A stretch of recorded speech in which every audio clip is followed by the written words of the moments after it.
განცხადებები რეალურად თავად პრემიერს აზიანებს. მისი იმიჯისთვის აზიანოა ნამდვილად ეს უკვე მისი საზრუნავია. მას არაფერს სიკეთეს არ მოუტანს ასეთი ტიპის განცხადებები, იმიტომ რომ რეალობა ნამდვილად სხვა არის. ეს საზოგადოებამაც იცის. ეს მანაც კარგად იცის თავად პრემიერმა ღარიბაშვილმა და საერთაშორისო თანამეგობრობამაც. ნამდვილად მის იმის უფრო აზიანებს, ვიდრე ირაკლი ალასანიას რამით დააკლებს ამას. არ განიხილება არასაპარლამენტო ოპოზიციიდან ვინმე ერთი კონკრეტული პარტია.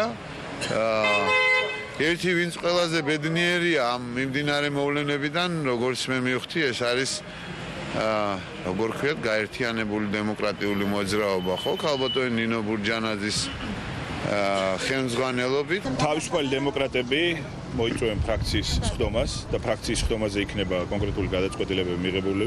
ამას ჩვენ გავაფორმებთ ოფიციალურად, დოკუმენტალურად და შესაბამისად მიმართავთ როგორც პარლამენტის თავმჯდომარეს, ასევე საორგანიზაციო სამსახურს და ამასთან დაკავშირებით შემდგომ გავაკეთებთ განცხადებას. Ქონდა პირველადი კონსულტაციები პარლამენტის თავმჯდომარესთან, მე როგორც ფრაქციის თავმჯდომარეს და მას შემდეგ რაც შედგება ფრაქციის სხდომა, ამის შემდეგ ვისაუბრებთ კონკრეტულ გადაწყვეტილებებზე.